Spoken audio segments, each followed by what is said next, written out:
सुप्रभात बच्चों। कल मैम ने आपको आपकी नैतिक शिक्षा बुक का पाठ 7 मर्यादा पुरुषोत्तम राम के प्रश्न और उत्तर करवाए थे। आज मैम आपको पाठ 8 श्री कृष्ण चरित्र के बारे में बताएंगे। श्री कृष्ण जी के बारे में वैसे तो आप सबको पता है, लेकिन आज हम इस पाठ के द्वारा उनको और जानेंगे। तो इस पाठ में क्या दिया हुआ है कि जब श्री कृष्ण का जन्म हुआ उस समय गांधार प्रदेश से असम तक तथा कैलाश पर्वत से लेकर रामेश्वर तक सारे देश में हजारों मनमाने स्वच्छंद राजा भरे पड़े थे। देश जो है वह छोटे छोटे भागों में बढ़ चुका था और लेकिन कंस का राज्य केवल मथुरा में था, अर्थात मथुरा का राजा कंस था और गोकुल और वृंदावन में नहीं था। यद्यपि मथुरा और वृंदावन का अंतर केवल 4 किलोमीटर था, लेकिन सभी राजा स्वेच्छाचारी और विलासी थे, अर्थात वो सारा दिन भोग विलास में ही लगे रहते थे। एक और हस्तिनापुर में कौरव पांडवों का भयंकर कलह था।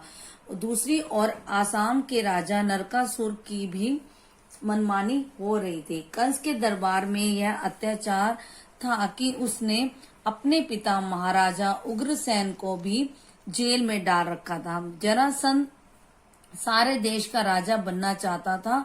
84 राजा उसने अपने कैद खाने में डाल रखे थे, अर्थात श्री कृष्ण के जन्म के समय जो भारत में सब जगह सब राजाओं की मनमानी चल रही थी। कंस मथुरा के राज्य का सही हकदार नहीं था। बात यह थी, देवकी और उग्रसेन दो सगे भाई थे। देवक और उग्रसेन दो सगे भाई थे। देवक की पुत्री थी देवकी और उग्रसेन का पुत्र था कंस।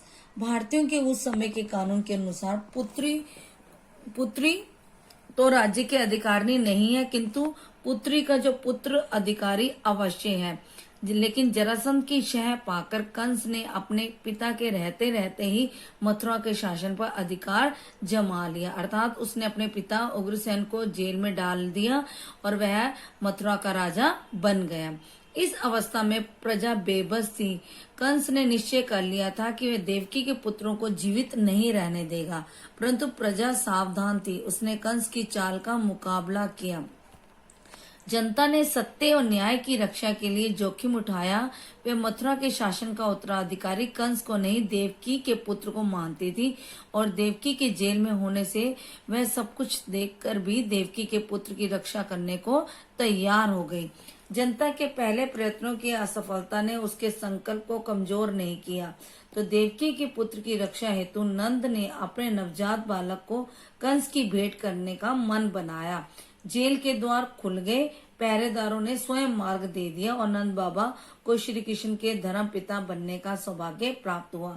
ये आप सबको ही पता है कि जब श्री कृष्ण का जन्म हुआ था तो कैसे वह उनको नंद बाबा के पास छोड़कर आए थे वासुदेव जी। तो बालक कृष्ण ने होश संभालते ही अपने मित्रों के साथ मिलकर गोकुल का मक्खन शहर में जाना बंद करा दिया तथा इसे दही मक्खन की वृद्धि के लिए उन्होंने गोवर्धन पूजा की परिपाटी को जन्म दिया। गौओं के बड़े बिना और पुष्ट छुए बिना गोरस को बढ़ाया नहीं जा सकता था और गोवर्धन पर्वत की रक्षा के करने के कारण ही श्री कृष्ण को गोवर्धन पर्वत उठाने वाला कहते हैं। इस पर्वत ने गोकुलवासियों की न केवल गोधन वृद्धि में ही सहयोग दिया, अपितु उन्हें वर्षा के प्रकोप से भी बचाया। श्री कृष्ण 16 वर्ष के हुए जब अब वे अपने नाना देवक के राज्य के पूर्ण उत्तराधिकारी हैं। मथुरावासी उन्हें बुलाने के लिए अक्रूर जी को दूत के रूप में भेजते हैं और वे बलराम और श्री कृष्ण का इंतजार कर रहे हैं। कंस अब जिंदा नहीं रह सकता, फौज विद्रोह कर देगी, सिपाही हमसे आज मिलेंगे। आज वृंदावन में हलचल है।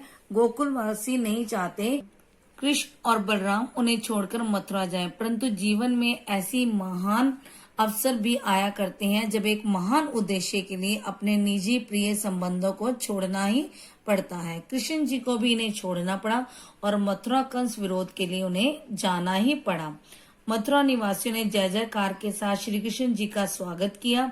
यह जय जयकार तीव्र से तीव्रतर होती गई और कंस के देखते ही देखते उस आवाज ने महल को चारों ओर से घेर लिया। भयभीत कंस ने फौज और पुलिस को पुकारा, परंतु वे तो सबके सब पूर्व ही भक्ति सेना में मिल चुके थे। कंस के जिन अत्यंत विश्वस्तों ने कृष्ण की जान लेनी चाहिए थी वे निष्प्राण कर दिए गए थे। चाणूर और मुष्टिक जैसे पहलवानों को भी जान से हाथ धोने पड़े। कृष्ण आगे बढ़े, उन्होंने कंस को भी गर्दन से पकड़ा और कंस के प्राण पखेरु उड़ गए। मथुरा ने सुख का सांस लिया। तो आज हम इतना ही पढ़ेंगे, आगे का पाठ हम कल पढ़ेंगे। तो आप सब भी इस पाठ को अच्छे से पढ़ना। धन्यवाद।